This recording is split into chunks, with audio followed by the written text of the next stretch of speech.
He's, I don't know what else to say. Everybody give it up for JD. JD Smith to be specific. JD represents. Hey everybody. You know, talking about New Orleans, I had a really different experience there. I came away understanding why they called it the Big Sleazy. But one of the things I did discover is that I'm also clairvoyant. And I'd like to do a quick demonstration. Would you mind volunteering? Just think of something. All you have to do is think of something. And I'm going to focus. She's thinking he has no fucking idea what I'm thinking. Am I right? No. Oh. All right. Anyway, I've been shopping for a bed lately. I've been curling up this long, angular, lanky frame of mine onto a twin bed in sort of a yoga fetal pose. And lately I flail around sometimes and fall off of it, and it's kind of unbecoming for a person my age, you know. And I figured I better go out and start looking for a better place to sleep. And I'm thinking king bed, get some more real estate, some room to flail around on without hitting the ground.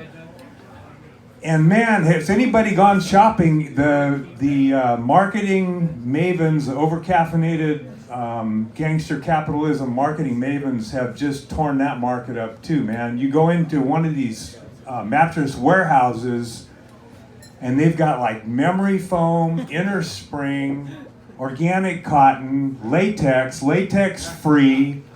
They've got something called hybrid. They've got soft, medium, firm. They've got sleep number, on and on and on and on. And they want you to lie down and test these things. And are you a side sleeper? Fuck, I don't know. I'm asleep, right? Who knows? And what kind of pillow do you use? And it's like, well, I use the one that's right there under my head. Whole thing was exhausting to me, man. It was too much for me. I ended up not getting to bed. And you know, that sort of translates to almost everything. If you go in the market, do we really need 2 rows of cereal? You know, like we've kind of getting a little bit over marketed. Do we need 7 kinds of Cocoa Puffs? Apparently, yes.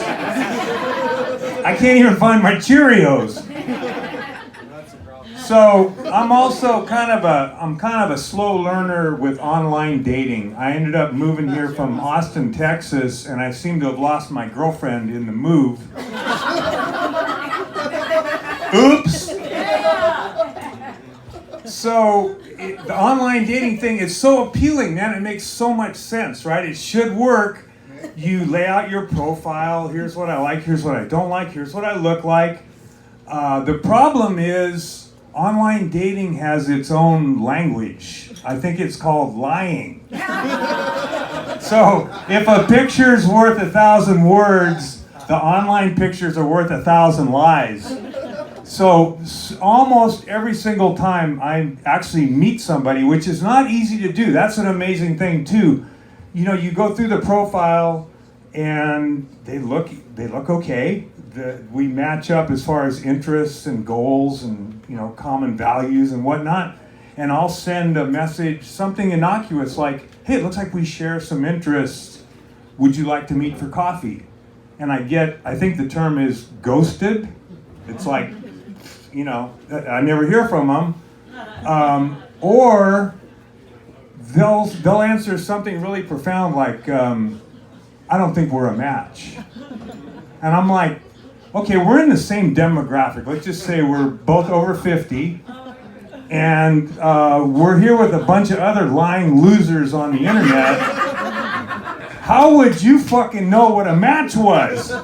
You got about as much credibility as a fucking billionaire president who owns Manhattan when he's 14 years old and goes bankrupt 4 times. Oh, wait a minute, did that happen too? Anyway, the online dating thing has been a tough, really tough, brutal experience for me. And so as sort of a public service, I put together a vocabulary list. It was a little too much for me to remember, so I gotta read some of this shit. But it's equal opportunity. I got examples of both men and women.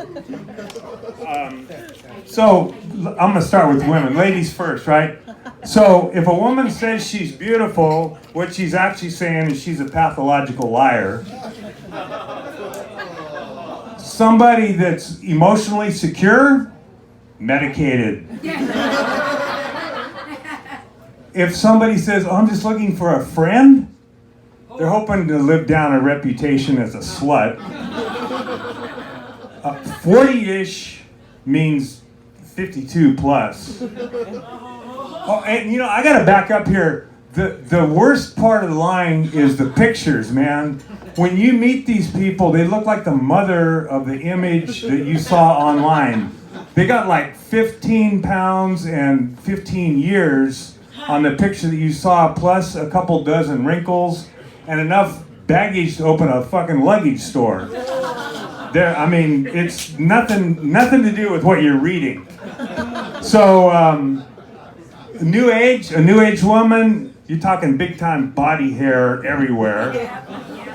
Old fashioned means lights out missionary position. Open-minded actually translates to desperate. Passionate means they're a fucking sloppy drunk. And then there's the whole body thing, because you know there's boxes to check for what you look like. And average build means fat. Rubenesque also means fat. Voluptuous means really fat. And fun, I found fun means annoying. So, and again, to play it fair here, on the guy's side, I'm not speaking from experience here, this is just what I found from talking to other guys. A guy who says he's fun is good with a remote and a six-pack. Open-minded means he wants to sleep with your roommate. Athletic guys, they watch a lot of NASCAR on TV. Good looking means fucking arrogant. Average looking means they got an abundance of hair growing on their ears, out of their nose, and on their back. Free spirit guy is actually banging your sister. And 40-ish, when guys give their age, a guy that says he's 40-ish is 55 and he's looking for a 25-year-old. Again, not from experience, I'm just saying.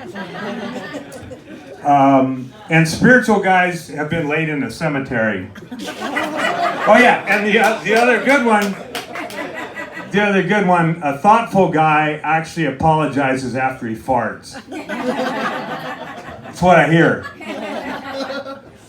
So I also wanted to take a little shot at the medical industry. The whole medical industry is kind of mind-boggling. I had knee surgery a while back, and I needed physical therapy so I could walk again. I mean, it was kind of a serious thing. And my insurance won't cover it, of course, because they won't really cover anything that matters. And my orthopedic surgeon was frustrated. I was frustrated. When I got to thinking, man, everybody I know is on Viagra. Like, all my friends are getting Viagra. I see ads all the time, and it's covered by their insurance. And I'm thinking, how upside down is our world that we've just about outlawed access to female reproductive health care, abortion, birth control, any of that stuff, and yet our medical system wants to make sure guys can get hard-ons and keep fucking, right? It just seems like there's something out of whack here with that whole system. And I thought, well, maybe there's a way I can use this to my advantage. So I talked to my doctor and I said, hey man, why don't you ask the medical insurance company to approve my physical therapy so I can get laid? Because obviously the healthcare industry thinks it's more important to get laid than to be able to walk. And he said, that's a good strategy, so I'll let you know how that turns out. But meanwhile, I don't actually need Viagra, and you probably don't need to know that, but I don't really have a problem. I don't really have a problem getting an erection. If anything, I have a problem from time to time finding somebody that wants me to have an erection. And I don't think there's a medication for that. Maybe roofies? I don't know. I don't think so. I haven't gone there. So I thought, well, shit, I'll go ahead. I'm reading about Viagra and getting it free. And one of the side effects is erections lasting over 8 hours. And I thought, well, shit, I can use this to my advantage. So I got my free Viagra, and I want to tell you, I haven't rolled out of bed since. Thank you very much.